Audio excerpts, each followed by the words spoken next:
बड़े प्यार से मिलना सबसे दुनिया में इंसान, न जाने किस भेष में मिल जाए भगवान। ये मात्र किसी गीत की पंक्तियां नहीं है, ये एक जिंदगी की सच्चाई है दोस्तों।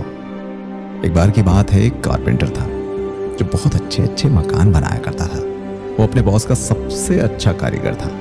उस कारपेंटर जैसा घर पूरे शहर में कोई नहीं बना सकता था। जब भी कोई इंसान उसके हाथ का बना हुआ घर देखता तो उसकी बड़ी तारीफें किया करता था।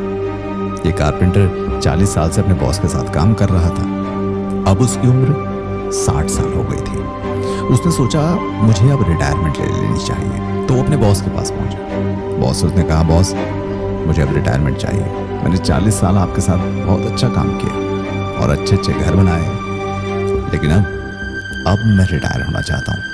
तभी बॉस ने उसे रोका और कहा, मेरे पास एक बहुत अच्छा प्रोजेक्ट आया है और मैं चाहता हूं कि तुम ही से पूरा करो, और ये प्रोजेक्ट पूरा करने के बाद तुम चाहो तो रिटायर हो सकते हो, तुम्हें कोई नहीं रोकेगा।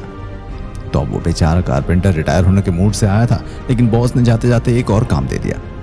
2 महीने तक अब और काम करना पड़ेगा। उसका मन तो नहीं था उस प्रोजेक्ट को हाँ कहने का, लेकिन बॉस के पास 40 साल से काम कर रहा था, ना भी नहीं कह सकता था, इसलिए उसने उस प्रोजेक्ट के लिए हाँ बोल दिया। प्रोजेक्ट पर काम शुरू हुआ तो कारपेंटर जैसे पहले काम करता था, पूरी लगन के साथ, पूरे दिल से, अब उसने वैसा काम नहीं किया। उसने बहुत ढीले तरीके से जैसे तैसे उस घर को बना दिया। अब कारपेंटर ने अपनी पूरी जिंदगी में कोई अगर खराब घर बनाया था तो वो यही घर था, क्योंकि उसका मन नहीं था। जब पूरा काम करके अपने बॉस के पास पहुंचा और उस घर की चाबियां दी, तो तभी बॉस ने उस कारपेंटर को रोका और उस घर की चाबियां उसे वापस दे दी और कहा कि तुम मेरे सबसे बेहतरीन कारीगर हो और तुमने मेरे साथ 40 साल काम किया और अब तुम रिटायर हो रहे हो, इसलिए मैं तुम्हें तोहफा देना चाहता था। वो तोहफा ये घर है जो तुमने अभी अभी बनाया। अब उस कारपेंटर ने जैसे ये सुना, उसके मुंह से निकला, काश अगर मुझे पता होता कि ये घर मेरा होने वाला है तो मैं इस घर को अपनी पूरी जिंदगी का सबसे अच्छा घर बनाता। इस घर को मैं अपनी पूरी शिद्दत और पूरी मेहनत से बनाता। दोस्तों, इस कहानी से हमें यह सीख मिलती है कि हमें जिंदगी में कभी भी ये जो काश शब्द है ना, ये बोलने की जरूरत नहीं पड़नी चाहिए।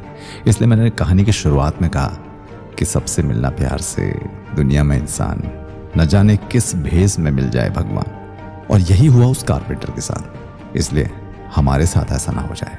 ये काश जो शब्द है ना, ये हमें ना बोलना पड़े कभी।